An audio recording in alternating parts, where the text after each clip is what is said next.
un dogme, Seigneur Dieu, un dictat religieux, Seigneur. Nous sommes là pour entendre ton esprit parler à nos cœurs, Seigneur Dieu Père. Parle à nos cœurs ce matin, Seigneur. Conduis toutes choses, dispose de nous, Seigneur Dieu, et accomplis, Seigneur, parfaitement ton œuvre dans nos vies. Au puissant nom de Jésus, nous repoussons, Seigneur, toute adversité. Seigneur, ce matin dans ce lieu, Seigneur, révèle à nouveau, Seigneur, un autre aspect de qui tu es. Nous voulons te connaître, Seigneur, comme tu es à nouveau, Seigneur. Que ton nom soit béni pour tout ce que tu fais dans le puissant nom de ton Fils et Jésus. Nous avons ainsi prié. Amen. Alléluia. Donc, on va ouvrir la Bible dans le livre de Nombres, chapitre 13.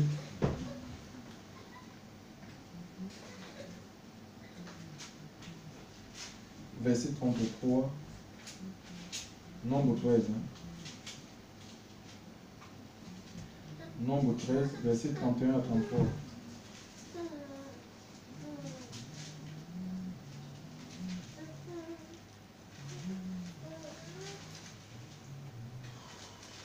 Nombre 13. Nombre 13, verset 31 à 33. Donc, si quelqu'un a la page, il fait lecture. Alors Caleb fit taire le peuple devant Moïse et dit, montons et emparons-nous-en, car nous pouvons les vaincre. Mais les hommes qui étaient montés avec lui dirent, nous ne pourrons monter contre ce peuple, car il est plus fort que nous. Oui, mais continue. Et ils décrirent devant les enfants d'Israël le pays qu'ils avaient exploré, en disant, le pays que nous avons parcouru pour l'explorer est un pays qui dévore ses habitants, et tous ceux que nous y avons vus sont des gens de haute stature. Et nous y avons vu les géants, les enfants d'Anak, de la race des géants, et nous étions à nos yeux comme des sauterelles, et nous l'étions aussi à leurs yeux. Oui, je vais reprendre la lecture. Donc, il dit, et Caleb fit taire le peuple devant Moïse, et dit, montons ardemment et prenons possession du pays, car nous sommes bien capables de le faire. Mais les hommes qui étaient montés avec lui dirent, nous ne sommes pas capables de monter contre ce peuple, car il est plus fort que nous. Et ils décrièrent devant les fils d'Israël le pays qu'ils avaient reconnu, disant, le pays par lequel nous avons passé pour le reconnaître est un pays qui dévore ses habitants, et tout le peuple que nous y avons vu est de haute stature, et nous y avons vu les géants, fils d'Anak, qui est de la race des géants, et nous étions à nos yeux comme des sauterelles, et nous étions de même à leurs yeux. Nous étions à nos yeux comme des sauterelles, et nous étions de même à leurs yeux. Donc ici, il s'agit du pays, le pays promis en fait. C'est la Canaan que Dieu avait promis à Abraham, Isaac, Jacob. Donc que sa descendance posséderait, rentrerait en possession de cette terre. Et cette terre, voyez-vous, était habitée par 7 nations. Il y avait les Hétiens, les Héviens, les Girgasiens, les Jébusiens, les Cananéens, les Amoréens qui habitaient, c'était leur terre en fait. Donc, et qu'est-ce qui va se passer? Comme Moïse et tous ceux qui étaient avec lui n'avaient jamais, ils ne connaissaient pas ce pays. Parce que ces gens-là, ils avaient une armée, donc vous ne pouvez pas venir, je ne sais pas, de nulle part et venir déloger des gens qui ont vécu, qui ont vécu dans un endroit, qui sont nés, ils ont hérité cet endroit peut-être de leur père, de leur aïeux, et leur dit que voilà, ainsi par l'Éternel, il faut que vous emballiez tous vos affaires et que vous partiez voir ailleurs, Dieu nous a donné ce territoire. Non. Qu'est-ce qu'ils ont fait? Parce que comme ils ne connaissaient pas le territoire, ils vont envoyer des espions. Parce que ici, ce sont des espions, en fait, ils étaient 12. Et voyons que après que le pays soit exploré, il y a 2 types de rapports qui seront faits. D'accord? Donc, ils sont rentrés dans le pays, ils sont allés l'explorer. C'est Moïse qui les avait envoyés explorer ce pays, c'est-à-dire le parcourir le pays, la zone géographique. Explorer, ça veut dire parcourir une zone géographique mal connue en étudiant la zone bien évidemment avec soin. Donc comme il fallait prendre possession de cette nation, il fallait étudier ces personnes. Sûrement, en rentrant dans ce territoire-là, ils ont infiltré tous les corps de métier. La police, la gendarmerie, la militaire, ils ont infiltré aussi, disons, les entreprises en fait. Parce que ici c'est des rapports en fait. Hein. Parce que quand tu dis c'est un pays qui dévore ses habitants. Donc ça veut dire qu'ils sont restés longtemps dans ce pays et ils ont vu comment est-ce que ces gens-là les usent, les coutumes des Cananéens, comment ils agissent. Alléluia. Et ça a eu une influence dans la vie des 10 espions en fait. C'est pourquoi ils ont donné un rapport qui est différent de celui qu'a donné Caleb et Josué. Ils ont dit c'est des gens qui dévorent parce qu'ils ont vu comment ça se passait en fait. Hein. Vous savez, dévorer quelque chose, c'est manger avidement, goulûment, manger quelque chose dans son intégralité. Je ne sais pas, c'était des cannibales. Là, je ne peux pas, mais on sait quand même qu'il y avait des sacrifices humains qui se faisaient dans ce pays. Et donc, quand on parle de dévorer aussi, on parle de proie. Ça veut dire qu'on avait là des prédateurs et d'autres personnes qui étaient comme des proies. Une proie, c'est quoi? Une proie, c'est un être vivant dont un animal s'empare pour dévorer. Mais on peut aussi définir la proie comme étant un bien que l'on s'empare par la force. Hein? Personne qu'on dépouille en fait, qu'on dépouille de ses biens. C'est ça la proie en fait. Donc, et eux, ils se sont vus en fait. Ils se sont vus à leurs yeux, voyant les pratiques de ces personnes, de ces Cananéens, ces Hétiens, ces Éviens, ces Jébusiens, Girgasiens, Amoréens. Ils se sont vus comme des proies pour ces personnes. Donc, en fait, au lieu de compter sur Dieu, de voir la puissance de Dieu qui les a sortis de l'Égypte, ils ont regardé à eux-mêmes. Et parfois, c'est comme ça en fait. Hein. Face aux personnes qui étaient en face d'eux, parfois face à des situations, on est comme ça, on regarde, mais je me sens tout petit, je me sens comme une souterraine. Non, alléluia. Nous ne sommes pas différents du peuple juif. Alléluia. Nous le sommes dans le cœur, nous appartenons à Christ. Et c'est le Seigneur, la victoire appartient à Christ en fait. D'accord? Parce que Christ a remporté la victoire tout simplement. Donc, pour avoir la supériorité sur nos ennemis, sur les problèmes auxquels nous pouvons être confrontés, nous avons besoin tout simplement d'écouter la voix de Dieu. Alléluia. Nous devons vivre dans une dépendance totale. Donc, ici, les dévoreurs, aujourd'hui, on les trouve partout. Que ce soit dans la société, hein, c'est un démon en fait. C'est un démon qui peut te dépouiller. Donc, un dévoreur, c'est quelque chose qui te prend, ça te déchire, ça te broie, même les os s'en laissent rien en fait. Tu vois, même tes vêtements, ils mangent. Ils prennent tout. Donc, ils existent, que ce soit dans le domaine de l'immobilier, les agences immobilières. Il y a des dévoreurs, vous avez trouvé des dévoreurs. Il n'y a pas que des anges dans ces agences-là. Il y a des démons en fait aussi, qui possèdent. Ce n'est pas que tu vas avoir un démon avec des cornes, non. Qui possèdent des vies. Que ce soit chez les concessionnaires automobiles, tu vas trouver, il y a des dévoreurs. Il y a des dévoreurs partout, dans la finance, dans les banques. Donc le monde est infesté des dévoreurs, y compris dans l'église du Seigneur. Le Seigneur en parle, il y a des pasteurs qui sont comme des dévoreurs, des loups. Écriture des loups ravisseurs dans le livre de Actes chapitre 20, le verset 29, il dit qu'ils n'épargneront pas le troupeau.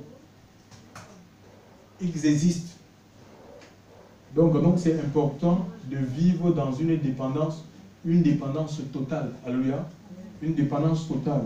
Et plus que de vivre dans une dépendance totale, ici, il est dit, ces gens-là dévorent leurs habitants. Imagine un peu les Français qui dépouillent les Français en fait. C'est ça en fait. Alléluia. Les Français qui dépouillent les Français. Donc, il est important, peut-être même urgent pour nous de changer de nationalité en fait. Il faut qu'on change de nationalité. Si on ne veut oui, il faut changer de nationalité en fait.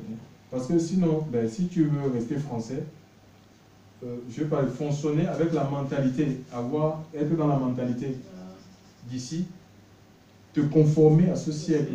Oui, te conformer à ce siècle, mais tu vas tomber dans les pièges. Alléluia.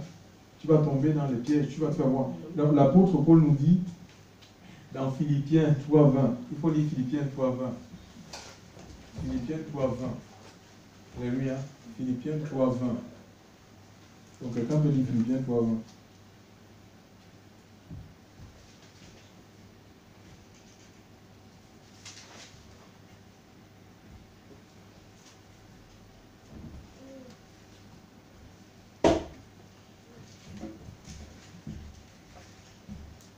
Car notre bourgeoisie est dans les cieux. Nous aussi, nous attendons le Seigneur Jésus-Christ comme sauveur qui transformera le corps de notre abaissement à la formité du corps de sa gloire. Tu peux lire, Sandra, tu peux lire dans ta version Philippiens 3. Mais pour nous conduisons comme étant bourgeois des cieux, nous attendons aussi le Sauveur, le Seigneur Jésus-Christ. Oui, en fait, on est des citoyens, en fait. Hein. On est des citoyens du ciel. Alléluia. Il faut qu'on soit citoyens du ciel. C'est ça qu'on va dire de changer de nationalité, en fait. Il faut qu'on devienne citoyens du ciel. Et pour cela, Jean 1:12 nous dit à tous ceux qui l'ont reçu, à ceux qui croient en son nom, le pouvoir de devenir enfants de Dieu. Alléluia. Il faut qu'on soit enfants du Seigneur. Alléluia. Et qu'on laisse le Seigneur renouveler notre intelligence, notre système de pensée. Alléluia. Mais sinon, de peur que nous allons tomber dans les pièges de ces loups-là, de ces dévoreurs. Alléluia. Eux, ils n'épargnent pas. Ils n'ont pas pitié. Tu vois, ce n'est pas des êtres émotionnels. Ils s'en foutent de ta situation. S'ils peuvent te prendre, s'ils peuvent te rendre nu, te dépouiller au fond, tu marches nu, ou te pousser dans le surendettement, ils ne t'aideront pas, ils ne regarderont pas, oui, ta situation, machin. Non. Ils sont même prêts pour faire passer des dossiers. On va te pousser à acheter une voiture, ouais, parce que, regarde ce que moi je vous ai montré avec des preuves à l'appui, ou la maison, sachant même que tes revenus ne sont pas conséquents, ils peuvent truquer des bulletins sans ton consentement, sans que tu ne sois au courant, pour faire valider ton dossier.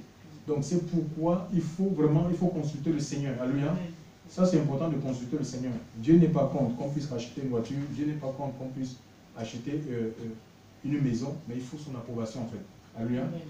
Il faut avoir l'approbation de Dieu, parce que la bénédiction du Seigneur, la Bible dit qu'elle n'est suivie d'aucun chagrin en fait. Tu ne peux pas être dans une maison, après tu te mets à pleurer. J'ai des personnes qui ont acheté des maisons, mais ils sont dans une situation terrible. Terrible. Parce qu'on les a piégés, on a dit vous faites une bonne affaire et tout ça. Donc, enfants de Dieu, on n'est pas des opportunistes. Alléluia. Ce n'est pas parce que quelque chose qui paraît moins cher qu'il faut aller dans ça. Il faut à toi l'avance du Seigneur. Alléluia. Ça, c'est important. Tu ne te feras pas avoir.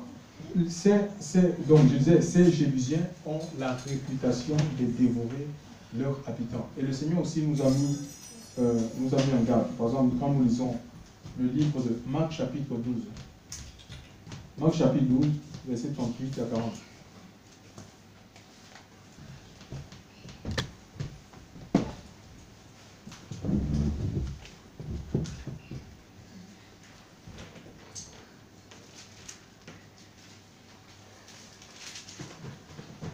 Donc, si quelqu'un a la page, fait lecture. Marc chapitre 12.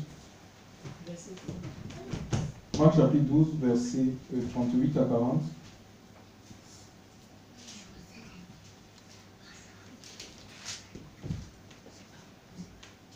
Et qui aime les premiers sièges dans les synagogues et les premières places dans les festins, qui dévore les maisons des veuves et cela en affectant de faire des jours de prière, ils en recevront une plus grande condamnation. On voit ici les questions des pharisiens. Alléluia. Les pharisiens, l'Écriture dévoile les maisons des veuves. Les veuves, c'est des personnes qui sont fragiles. Alléluia. Ils sont fragiles, ils sont sans défense. Imaginez un peu. Donc, ils n'ont pas fait. Et les pharisiens, c'est quoi? C'est les gens de la loi. Ils connaissent les Écritures. Donc, ils se servent des Écritures pour dépouiller. Imaginez une veuve, on doit protéger. La mission de l'Église, c'est de protéger les veuves, les orphelins, des personnes qui sont faibles. Hein? Ce n'est pas de les dépouiller, ce n'est pas la mission de l'Église. Hein. Mais on dit ici qu'ils dépouillent. Pourquoi? Parce qu'ils n'ont plus l'esprit, ils n'ont pas l'esprit de Dieu. Et c'est des gens qui sont avides, insatiables. Ils sont avides de cœur. Et ils sont prêts à tout. Donc imagine, une veuve, quelqu'un qui est sans défense, quelqu'un qui est dans une situation difficile. Ils arrivent tout de même à faire du mal, à extorquer ce genre de personnes. Ce n'est pas nous qui les épargnerons. Alléluia. Gloire à Dieu. Donc, ils dévorent. On trouve ça dans les églises. On trouve des pasteurs qui sont des dévoreurs, en fait. Des pasteurs qui sont des dévoreurs. On les trouve. Hein. Balaam, même, ça veut dire celui qui dévore. Balaam, c'était un prophète. Et son nom veut dire celui qui dévore. Possession, en fait. Celui qui possède, celui qui dévore.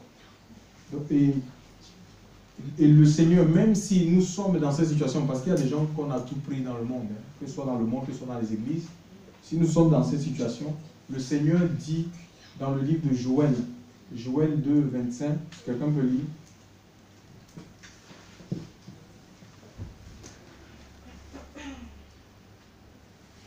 Joël 2, 25, et l'autre personne va ouvrir Malachie 3, 11.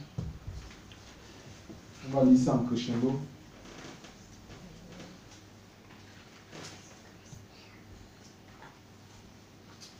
Joël 2, verset 25. Et je vous rendrai les années qu'a dévoré la sauterelle, le Gélec, le Hazim et le Gazan, ma grande armée que j'avais envoyée contre eux. Voilà, et tu peux lire Malachie 3, 11.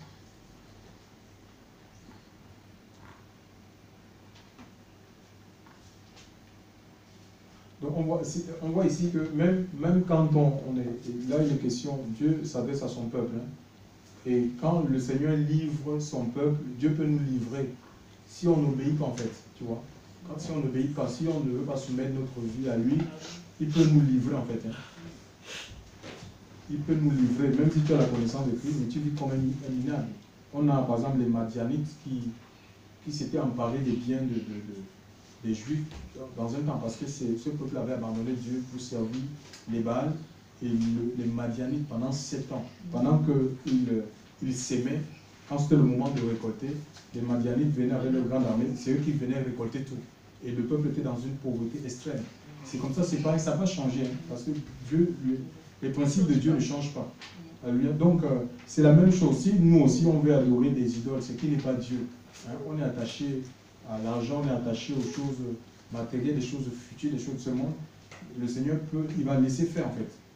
Il va laisser faire, dans le but qu'on réagisse, en fait, tu vois, parce que comme on a la connaissance de Dieu, et il peut remplacer, si on obéit à Dieu, si on revient à lui, Dieu, les années que les sorciers ou la maladie a passé le temps à nous ronger, à lui, je ne sais pas, les abus qu'on a pu avoir ici et là, le Seigneur peut nous remplacer ces années. Alléluia.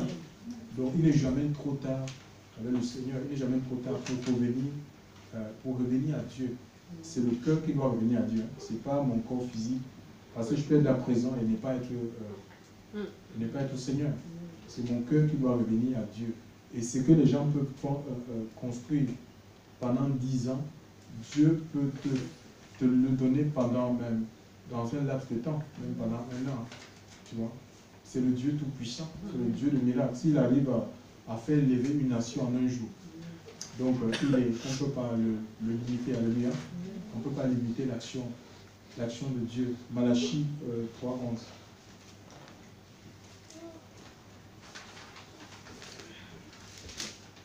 Et je lancerai en votre faveur celui qui dévore, afin qu'il ne détruise pas pour vous le fruit du sol et que pour vous la vie ne soit pas stérile. Ah, voilà, donc ça c'est Dieu qui dit je vais menacer ce démon-là en fait. aucune étude parce que Dieu voudrait quand même qu'on s'épanouisse. Tu travailles, tu dois jouir du fruit de ton travail. C'est le plan de Dieu. Que chacun puisse, je ne sais pas que tu travailles, c'est les autres. Tu travailles, tu sèmes, c'est les autres qui récoltent. Non. C'est une forme d'esclavage. Et on est dans un pays qui a fait des esclaves légaux en fait. Tu travailles, si tu n'es pas soumis à Dieu, tu peux passer ta vie à travailler. Ton argent va à gauche, à droite. Les assurances, les gens qui ont peur, même les assureurs, leur capital c'est la peur. Tu vois? Et il y a des chrétiens comme ça qui vivent dans la peur. Ils sont obligés de se surassurer. On t'assure le cœur, on t'assure le pied. Pourquoi il y a une femme qui m'a proposé un jour plus de 20 assurances. J'étais étonné au téléphone. Quand je disais ça, je ne veux pas. Elle me renvoie l'autre. Et ça, je ne veux pas. Elle me renvoie l'autre. Assure ceci, assure. Je dis, mais madame. Je lui dis, mais madame, est-ce que vous avez, dans toutes ces assurances, je n'ai pas entendu l'assurance vie éternelle. Vous ne proposez pas l'assurance vie éternelle. Elle me dit que c'est quoi ça? L'assurance vie éternelle, je ne l'ai jamais entendu. Je lui ai dit, bon voilà, qu'elle existe. Elle est en Christ Jésus en fait. Elle me dit, ça, elle me dit, fais un truc de 500 000, une assurance de 500 000 euros. J'ai dit, hé madame, avec ce qu'on entend là, je veux faire 500 000 euros, madame, je suis marié. Hein, et je ne sais pas ce qui peut se passer dans la tête de ma femme. Oui, je lui ai dit ça, oui, madame, avec ce qu'on entend, on voit comment parfois il y a des femmes qui tuent leur mari, les maris tuent leur femme. Je lui ai dit ça, que non, madame, que non, attends, c'est là où... Waouh, Seigneur. Vraiment que Dieu nous garde. Alléluia. Vraiment, restons dans la main du Seigneur. Alléluia. Restons dans la main du Seigneur et il va nous épargner en fait. Il va nous épargner des pièges de l'ennemi. Ça veut dire que nous avons tout à gagner en marchant avec Christ. Nous avons tout à gagner en soumettant nos vies au Seigneur. Et que, oui, il y aura la confrontation. Dieu va susciter même des problèmes. Alléluia. Dieu va susciter l'adversité. Alléluia. Mais en même temps, il nous oint aussi pour l'adversité. Alléluia. Il ne faut pas avoir peur des combats. Alléluia. Il ne faut pas être désemparé, désorienté. Tu es devant une situation, une montagne, tu dis mais comment est-ce que je... Non, tu commences à chercher des solutions de la chair où tu te laisses influencer par les discours négatifs parce que la foi comme l'incrédulité, c'est des choses qui se transmettent, ça se transmet par la parole. Le cœur du peuple a fondu comme de l'eau à cause de ce que les autres espions disaient. Non, mais nous sommes comme des souterrains. À nos yeux, nous sommes comme des souterrains. C'est des gens qui se sont, on appelle ça comment, dans le complexe. Donc, ils se sont laissés gagner par le complexe d'infériorité. Et ils ont vu que leur ennemi était supérieur. Et pourtant, ils ont vu comment Dieu les a non seulement sortis d'Égypte, et jusqu'aux portes de Canaan, Dieu était avec eux. Parce qu'il y a eu des combats, par exemple, il y a Balak qui s'était levé pour maudire ce peuple. Mais la malédiction n'a eu aucun effet sur eux. Donc nous devons nous rassurer que Dieu, le Seigneur est avec nous. On n'a pas besoin de sentir. Tu n'as pas besoin de sentir la présence de Dieu. Il veut le sentir, il veut les sensations, les émotions. Non. Oui, Dieu, à un moment donné, peut te faire sentir sa présence, mais ce n'est pas tout le temps. Alléluia. Parce que tu n'es pas appelé à marcher par les sensations, les émotions. Tu dois marcher par la foi. Alléluia. Ça veut dire que même si tu ne sens pas Dieu, du moment où tu n'es pas dans le péché, sache qu'il est avec toi. Parce que c'est le péché qui nous sépare tout simplement de Dieu. Il est avec toi. Alléluia. Et il a dit dans sa parole. Alléluia. Nous marchons par la foi et la foi vient de ce qu'on entend. Ce qu'on entend, c'est la parole de Dieu. Seigneur, tu as dit, tu seras avec moi toutes les choses. Je crois que tu es avec moi. Tout simplement. Alléluia. Gloire à Dieu. Merci Seigneur. Et donc je disais que en ce qu'on lit les églises, il y a beaucoup de dévoreurs en fait. Hein. Et tout est fait pour dépouiller les gens, pour les rendre, pour prendre tout ce qu'ils ont. On invente des méthodes. Quelqu'un va sortir de l'eau et te dit que oui, ça c'est l'eau du Jourdain. Si tu viens seulement tremper ta main, on te lave le visage. Il faut donner 8 000. Mais toi tu vas le sang en haut. Il y a l'église de charisme où on dit aux gens de donner 8 000 euros pour tremper, pour qu'on les lave le visage avec l'eau du Jourdain. Il y en a, ils mettent, hier j'ai vu sur internet, où on fait des petits flacons, ils mettent le jus de raisin et ils disent aux gens que c'est le sang de Jésus. Et ils vendent ça en fait, des petits flacons en fait, avec le raisin, le petit raisin. Tu vas acheter un litre de raisin à 1000 francs. Et tu fais des petits flacons. Tu vas te mettre à vendre 10 000. Et on dit aux gens, sang de Jésus, que c'est le sang de Jésus. Les gens doivent prendre, sans parler des bracelets, des bénédictions. On n'a pas besoin des supports visuels, s'il vous plaît. Alléluia. On n'a pas besoin de tout ça. Alléluia. Jésus est suffisant. C'est le Dieu suffisant. Je n'ai pas besoin des artifices. Alléluia. Pour que Dieu me bénisse. Pour rentrer dans la bénédiction de Dieu. Alléluia. C'était comme si c'était encore par mes propres forces. C'est le Seigneur qui nous introduit dans sa bénédiction. Alléluia. Et il nous introduit par le Saint-Esprit. C'est notre allié en fait. C'est l'Esprit de Dieu. Il faut tout simplement écouter ce que le Seigneur dit dans le livre Exode. Exode 23, le verset 22.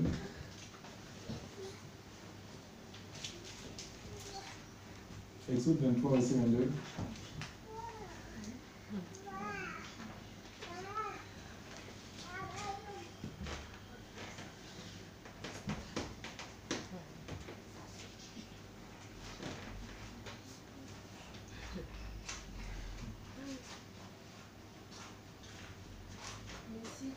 Attentivement sa voix, et si tu fais tout ce que je dirai, je serai l'ennemi de tes ennemis et l'adversaire de tes adversaires. Oui.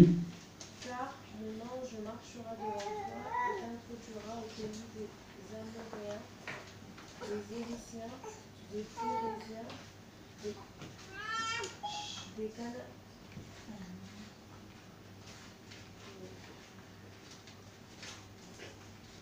Les Cananéens, et vient. Donc, ils reprennent. Mais si tu écoutes attentivement sa voix, et si tu fais tout ce que je dirai, je serai l'ennemi de tes ennemis. Tu vois ça? Donc, toi, tu n'aimes pas te faire des ennemis. Il y aura des ennemis, mais laisse le Seigneur s'en charger. Alléluia. Donc, voilà, ce n'est pas les prières des faux prophètes qu'on dit, voilà, autoroute goudron, on veut la mort de nos ennemis, on fait des prières pour que la foudre s'abatte sur nos ennemis. Jésus n'a jamais demandé, nous a jamais demandé de prier la sorte. Il nous demande de bénir nos ennemis, de prier pour ceux qui nous persécutent et nous maltraitent, chers frères et sœurs dans le Seigneur. Même quand il voulait se rendre à Jérusalem, il se faisait tard, donc il fallait passer par la Samarie et il voulait un logement. Et il y a Jean et un autre disciple qui a dit, mais Seigneur, comme on les a refusé de se loger à Samarie parce que bon, il y avait une inimitié entre les Samaritains et les Juifs, il dit, mais Seigneur, veux-tu que nous invoquions le feu du ciel? Mais le Seigneur va dire, mais comme Élie l'a fait, donc ils sont comparés à Élie, mais ils oublient que dans le temps d'Élie, c'était la loi du talion qui était appliquée, œil dent pour dent. Mais le Seigneur nous a apporté la grâce et la vérité, alléluia. On ne rend pas le mal par le mal, alléluia. C'est Dieu qui agit. Donc il a dit, mais vous savez de quel esprit vous êtes animé. Du moment où tu te mets à vouloir te venger, à maudire les gens dans les assemblées, mais ça veut dire que tu es complètement à côté de la plaque. Et une malédiction sans cause, ça n'a aucun effet. Comment tu vas maudire un enfant de Dieu parce qu'il ne veut pas aller dans ta direction? C'est un non-sens. Cette malédiction-là ne va pas le toucher. C'est parce que cet enfant peut avoir peur parce qu'il n'est pas enseigné. Alléluia. On ne peut pas maudire ce que Dieu a béni. Christ vit en nous. Alléluia. Il s'est fait malédiction pour notre vie. Donc, voilà, il dit, je serai l'ennemi de tes ennemis, je serai l'adversaire. Donc, c'est Dieu qui va combattre pour toi et son ange va nous introduire. Alléluia. L'ange, ici, c'est l'ange qui va conduire. Et celui qui nous conduit aujourd'hui, c'est le Saint-Esprit. Qui va nous conduire, qui va nous introduire dans notre établissement. On ne force rien. Peu importe le temps que ça va prendre. Ce qui est important, c'est que toi, tu restes dans la crainte de Dieu. Peu importe le temps, tu dois rester dans la crainte du Seigneur. Alléluia.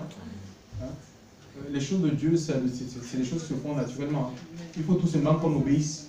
Qu'on obéisse à la voix si tu écoutes attentivement. Alléluia. Donc voilà, Dieu parle. Il parle de différentes manières. C'est à nous de saisir, c'est à nous de capter le message divin, de comprendre le langage de Dieu. Alléluia. Pour notre vie. Donc voilà. Oui, ils dévorent, ce sont des gens qui dévorent leurs habitants, mais nous, il ne faut pas qu'on ait peur. Alléluia.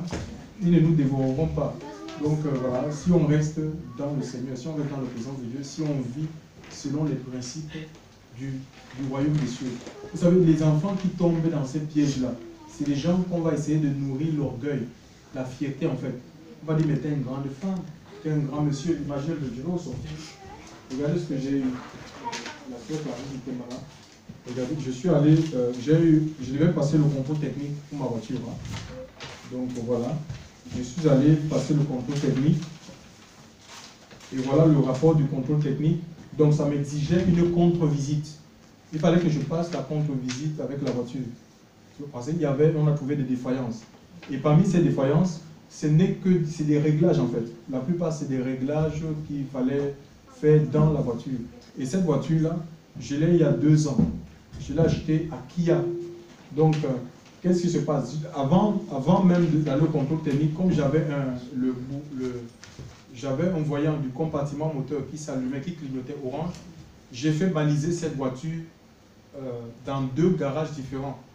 Quand on va baliser, en fait, c'est un système où on branche avec l'ordinateur pour voir les défaillances, s'il y a une panne et tout ça, quoi. Donc l'ordinateur va lire et ça va révéler les pannes de la voiture. J'ai fait baliser ça dans 2 garages différents, Noroto et Midas. Ils n'ont rien trouvé et j'ai même rien payé en fait. Puisqu'ils n'avaient pas trouvé, il fallait qu'ils trouvent et qu'ils arrivent à désactiver, enlever la panne. Donc ils n'ont rien trouvé. Ils m'ont dit, va là où tu l'as acheté en fait. Va dans la maison mère. Et bon, j'avais un peu... Je ne voulais pas aller en fait. Hein. J'allais même partager avec la sœur Delphine, la sœur Patricia. On allait à l'évangélisation, le frère Jordan. On allait à l'évangélisation à Alès. Je lui ai dit que je n'ai pas envie d'amener cette voiture parce que je sais qu'ils vont inventer des choses pour me faire acheter une nouvelle voiture en fait. Et moi je ne suis pas prêt, la voiture on a construit il y a 2 ans, je l'ai. Donc, et là, alors qu'est-ce qui se passe? Il n'y a rien. Donc là on parle d'état de fonctionnement lampe. Donc il fallait changer une ampoule. Il y a une partie pour changer une ampoule. Donc les feux de croisement, il faut les régler. C'est ce qu'ils sont dit. Hein. Feux de croisement, ils règlent. Ils ont un système, ils mettent et ils vont régler pour que ça soit au même niveau. Et après, il parle de ressort stabilisateur, mauvaise attache des ressorts et des stabilisateurs en châssis raison. Donc, il y a certains en bas, ça c'est en bas, il faut resserrer ça en fait. Ouais. Donc, il n'y a pas à changer. Si c'était des pannes, si c'était on appelle ça comment, des pièces défectueuses, tu vois, ça devait être marqué qu'il faut changer en fait, tu vois. Et là, on parle de, voilà, poste stabilisateur anti-pollution. Donc on arrivait parce que c'était à cause de boutons. Donc il y a quelque chose à l'intérieur qui faisait que j'ai le voyant qui... oui. Alors, maintenant on y perd du liquide. Fuite excessive de liquide autre que de l'eau. Susceptible de porter atteinte à la pompe. Donc le liquide là, c'est pas l'eau en fait. Donc ça n'a rien à voir avec la pompe. Il y a une pompe, la pompe à eau en fait. Et il y a une pompe à injection. Donc là c'est l'eau, c'est au niveau du... Ça, c'est au niveau du monde. Ça n'a rien à voir avec la pompe à eau. Alors, qu'est-ce que le monsieur m'a sorti? Je l'ai donc apporté ça. Après, il y a aussi les défaillances mineures. Ça, tu n'es pas obligé de faire ça. Tu vois? Par exemple, là, on parle de tubes, de fissées, jantes. C'est un caoutchouc, en fait. Il faut mettre derrière la voiture. Après, il y a réglage de feu de brouillard avant. Donc, état de fonctionnement des phares. Donc, ça, c'est les phares qui essaient. Il y a des panneaux qui sont en train de s'assombrir. C'est des phares avant. Mais ça, c'est encore... c'est pas obligé que je le fasse maintenant. Et il y a les tambours de frein, disque de frein, les freins arrière aussi, quoi. Donc, il faut penser à changer, en fait. Ça, s'il faut penser à changer, ce n'est pas obligé. Alors, je pars donc là-bas. Voilà donc ce que le monsieur, il me sort. Je les ai, d'abord, ils m'ont sorti une facture de 80 €. J'ai payé 91 €. Pour qu'il voie tout ça. Non, pour qu'il fasse d'abord le compartiment, qu'il diagnostique la voiture. Donc, j'ai payé ça. Donc après, il me dit vraiment, j'étais en train de franchir le seuil de la... Encore à peine pousser la porte comme ça. Il me dit, monsieur Malévé, votre voiture, c'est pas rentable. C'est pas rentable de faire réparer cette voiture. Il me le dit, il me dit, c'est pas rentable. Il me dit, je suis entré, il m'a dit, va t'asseoir là-bas, là où ils s'asseyent leurs clients et ils ont les journaux. Tu es obligé en fait. Tu es obligé de prendre un journal, lui, à la voiture, je commençais à regarder. Il a commencé à gonfler sa facture, à écrire. 2 pages. 2 pages, et le verdict c'est quoi? 4292 €. 4292 € pour que je puisse passer la contre-visite. C'est ce qu'il a besoin de raconter en fait. Donc, et tout ça, il n'y a pas. Il n'y a pas ça. C'est pas ça qu'on a demandé. Je dis aussi, mais. J'ai dit, mais monsieur, cette voiture, je ne comprends pas. Que là, vous avez même mis des choses que c'est pas demandé à la contre-visite. Faites-moi, essayez de me faire quelque chose pour que je puisse passer la contre-visite tout simplement sans problème.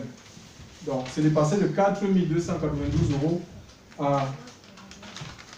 à 2931 €. Quoi. Tu vois, il a enlevé. Donc après, il me dit, bon, je lui ai dit, bon, moi, je n'ai pas 2931 €, je vous donne 1300 € cash, et le reste là, 600, je crois que ça reste 631 €. C'est lui-même qui m'a dit, vous pouvez payer ça en plusieurs fois. J'ai dit, comme je veux payer en plusieurs fois, je vous donne 1300 € cash, et le reste là, je paye ça en 4 fois, oui, sans frais. 157, 157, 157. Il me dit, oui, bon voilà, je l'ai écrit, monsieur Malevé l'a écrit sur son rapport pour voir avec le service comptable. Alors, il ne m'a jamais appelé. Moi, je suis resté là, j'ai dit, et puis la nuit, je dormais. On a prié avec les enfants, en fait, par rapport à cette voiture. On a prié avec les enfants, Seigneur, conduis-nous. Et la nuit, je dors, et j'ai vu le responsable de l'atelier, il avait un appareil. Je suis allé le voir, je dis, mais pourquoi est-ce que le voyant, vous avez désactivé le voyant du moteur, pourquoi c'est revenu? Tu vois? Il me dit, bon, après il me dit, bon, ben, je vais réparer cette voiture. Mais dans mon esprit, c'était que cette voiture est réparable en fait. Tu vois? C'était que cette voiture est réparable. Et donc, moi je suis allé, en allant au travail, donc il y a un garage à côté de chez moi. À côté de chez moi, il y a un garage. Je suis donc allé dans le garage là. Avant cela, quand il m'a sorti cette facture, quand le monsieur m'a sorti cette, j'ai dit, mais monsieur, il y a 2 ans, j'ai acheté cette voiture et 2 fois, je vous ai relancé en vous demandant la fiche technique de la voiture, tu vois. Mais le monsieur ne me l'a pas donné en fait. Et là, il me sort la fiche technique. Donc, des trucs qui sont changés. Par exemple, comme la pompe à eau, il faut rouler 300 000 km. 250, 300 000 pour changer ça. Tu vois, la pompe à eau est changée. Les courroies de distribution, il faut rouler 150 000 km pour changer la courroie de distribution. Je retrouve tous les trucs qu'ils ont fait en fait. Tu vois un peu? Ouais. Les trucs qui sont neufs dans la voiture. Il a fini de mettre ça dans ce... Oui, et en décembre là, j'ai changé moi-même, donc j'avais des roues avant qui étaient un tout petit peu usées. J'ai décidé de changer et le monsieur me dit que oui, que bon, il y a aussi les plaquettes de frein, mais tu peux encore rouler 3000 km. J'ai dit bon, comme moi je change les roues, enlevez-moi ça, je change ça une fois. Il a fini de mettre même ce que j'ai fait en décembre là-bas, il a fini de mettre qu'il faut changer. Je suis allé donc dans un autre garage à côté de mon entreprise. J'ai dit au monsieur de me faire un devis que je vais passer le contrôle, je vais passer la contre-visite avec ça, le même papier, contre-visite. Alors le monsieur, qu'est-ce qu'il m'a sorti? Voilà, il a mis la voiture, il a balisé la voiture. Il m'a dit que c'est le FAP qui est, c'est un truc anti-pollution en fait, qui est bouché. Il faut tout simplement nettoyer. Et que c'est 250 € pour nettoyer ça. Et il y a une seule pièce qu'il faut changer. Et la pièce là coûte 42 € en fait. Lui, il avait mis ça, plus de 10 pièces, une pièce à 75 €. Tu vois? Et la main d'œuvre 60 €. Lui, la main d'œuvre s'est mis 700 € en fait. Tu vois, regardez un peu le jour et la nuit. Regardez, ici c'est 400 €. Là, tout ce qu'il faut faire dans la voiture. 473,66 €. Sur 4000. Oui, 4000, ils voulaient me prendre 4000. En fait, c'était pour me pousser à acheter une nouvelle voiture. Comme ça, eux, ils prennent ma voiture, ils revendent ça. Voilà. Tu te rends compte? Parce que ça, il m'a dit, mais oui, tu ne veux pas, je peux parler avec les vendeurs pour qu'on te reprenne ta voiture. Tu vois ça? Je vous assure, confiez-vous au Seigneur. C'est grave. C'est grave dehors.